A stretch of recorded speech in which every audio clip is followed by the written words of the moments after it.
I'm David Mason, the Director of Public Health, and today we're doing the PSA number 18. Just for understanding, it's March 9th, and I'll point out that it's been a year now that we've been just about providing these updates to provide you information. And if we just look back, the reason we started this was to provide you the most relevant information when there appeared to be conflicting information at the time, to put local faces local faces in front of you from the COVID team.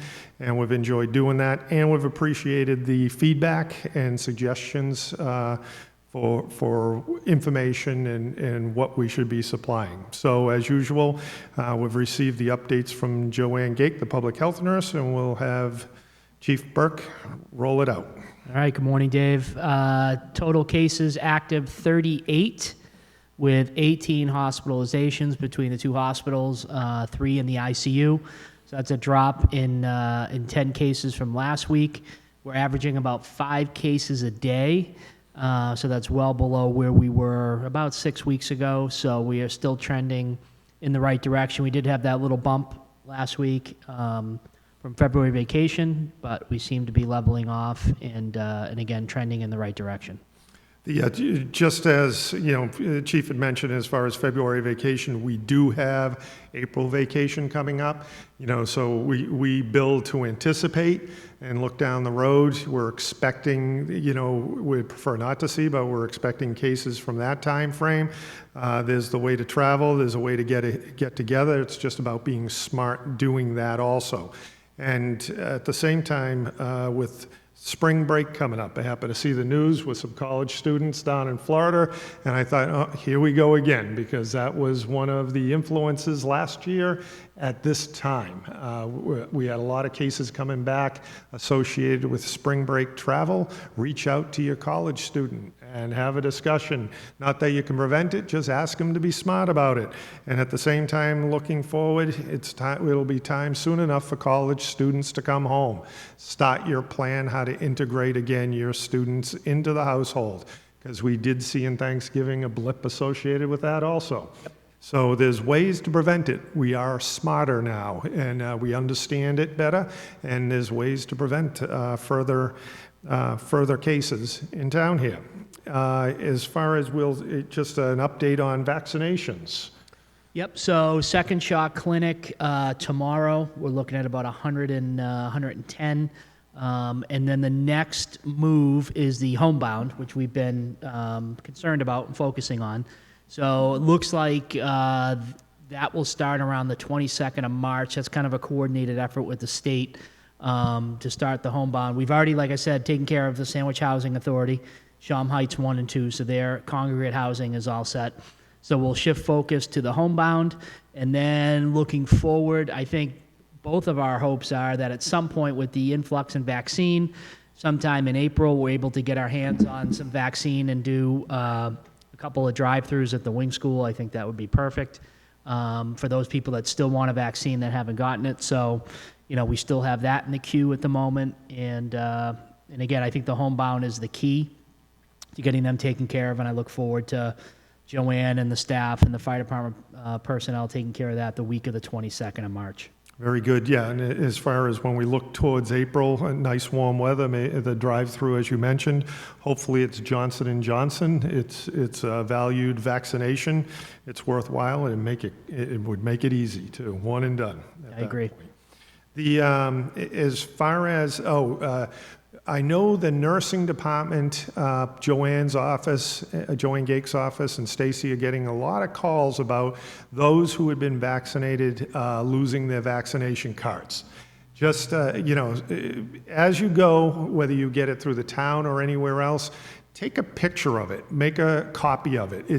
As you will see, there may be some value to this as far as proof of vaccination, as restrictions ease also. We have the CDC basically coming out and saying, easing get-togethers for those who have been vaccinated. Yep. So, you know, you don't need proof of the vaccination for that, but that card has value at the moment. So take a photo of it on your phone, make a copy of it, and hold on to it. And we just don't want to overwhelm that office with, you know, second cards that have been lost. I mean, it's like your Medicare card or your license. Take care of it, please. I mean, it's of that value. Do you want to give what the update was, and we'll have a discussion about that from the CDC, Chief? Yep. So in terms of, how it impacts us in terms of the new guidance, we're able to relax some of the mask mandate in the station because the personnel are vaccinated. The other thing it mentioned is family members. So you can get together with unvaccinated family members, one household, low risk for disease, and that's a change. And I think you'll see this incrementally increase as we go. I think they're using benchmark percentages. About 10% of the population has been vaccinated, and I think in another 3 or 4 weeks we'll be at the 20 to 25% mark. And I think you'll see some more stuff come out at that point from CDC. Yep. So it's good good guidance. Again, use some common sense on that. You know, as far as, you know, when you're getting to, it mentioned as far as couples getting together that have been vaccinated. You know, if you're getting family, you know, as far as families with kids, you have to just be smart about what you do. Yep. You know, getting together on that level. So it's nice to see that break. You know, we have a beautiful day out there today and the warmer weather coming, and to have that type of release of information is a good thing. We mentioned the vaccine cards, the travel guidelines, and again, I mentioned this at a previous PCA as far as the working with the teachers. I'll say that the staff at the school, Pam Gould's staff, the nursing staff, all the teachers have done a great job as far as they have been in school since the start of September with 4 intentional remote days to just get a situation under control. And as far as with the travel guidelines, your failure to adhere to the guidelines creates a lot of work for that staff. That's unnecessary. So just be considerate of that and just communicate with them as far as your travel plans. We're not saying not to travel. We're just saying to assist them and be considerate of their time with regards to that and work within the requirements that are asked for. And Dave, can I add something on testing? Oh, yeah. We're at the schools today, actually. We finished Forestdale School this morning. We did approximately 40 staff, all were negative. We're flipping to Oak Ridge this afternoon. That's going to be a weekly thing. We have excess testing that came in from the county, test kits from Sean O'Brien and the staff there. We thank them very much. They reached out and said, well, we have a use, and we've had our testing program in place since last April. So it was an easy transition. So we'll be at Oak Ridge this afternoon. We'll be rotating back to the high school in about 10 days. We're going to do town offices again, and we're going to stay fairly aggressive on testing all the way through while we have the supply. So until teachers get fully vaccinated, we're going to have a significant presence in the schools providing testing almost weekly for those that are COVID facing and are out front of the students to try to stay ahead of anything so we don't, like you said, we had 4 remote days for a reason. We want to keep it that way, keep staff in the building. Yep, and that's, Chief, that's a great plan, you know, as far with the testing, you know, because if you look at the age grouping coming in with positive cases, it's your younger, it's your younger population right now. And I think the other thing I'll just quickly mention is the younger population is what we're seeing with positives. But again, Forestdale School is a great example today.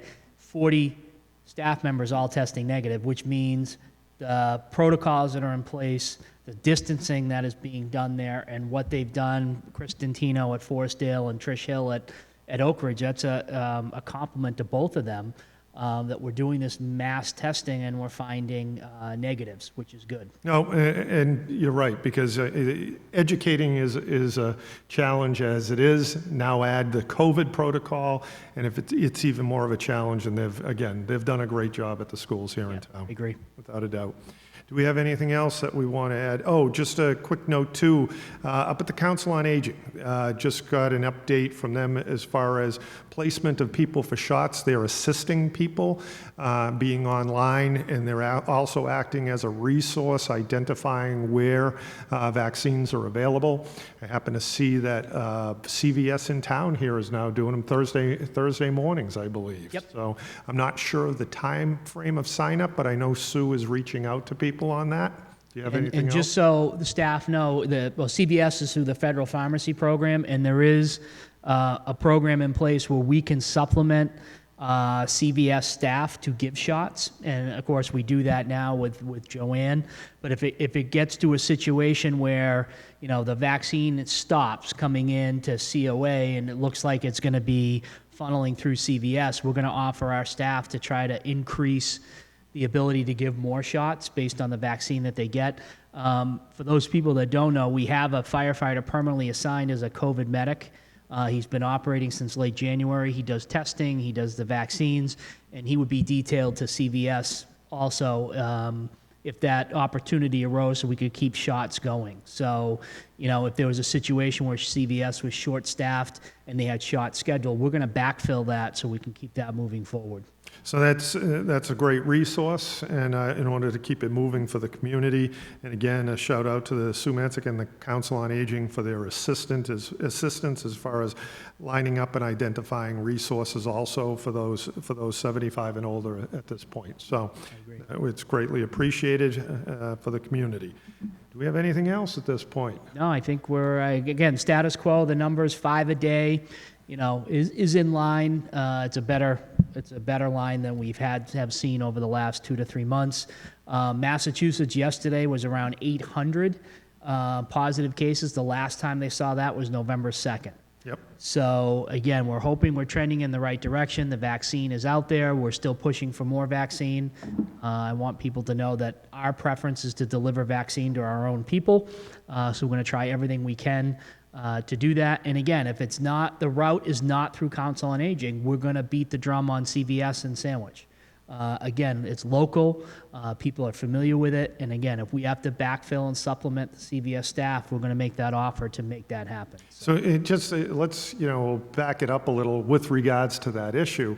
We had mentioned, a year ago, we were being told that there was no pandemic plan, and we had said, Sandwich has had a pandemic plan in place per the federal government as required since 2006, 7, and practiced it in 2008. And we've had a plan there, and I know there was an article recently in the Boston Globe, what happened to the plan, because all local Board of Healths, in conjunction with the agencies within the town, were required to set up in place and have an emergency dispensing site plan. Every town has that plan, and it's not been utilized. So I know there's people asking and comments made at the vaccinations of the town should be taking over the state, and as far as what we've provided is because we stepped up and requested it early, but at the same time, every community is prepared, has done a plan in some form to provide for their community at the ability that they have to provide. So, going forward, maybe we'll see a little bit more as vaccine frees up there. And I think the other thing, teaching pandemic stuff for as long as I have, one of the things I tell communities is your EDS plan can mirror a couple of other distribution items that you need to do. So let's just say the town of Sandwich water system fails and bottled water has to be distributed to all residents. It's the same plan. If there's an issue with there's a storm and we need to get rid of debris and there's a designated area to do that, it's the same plan.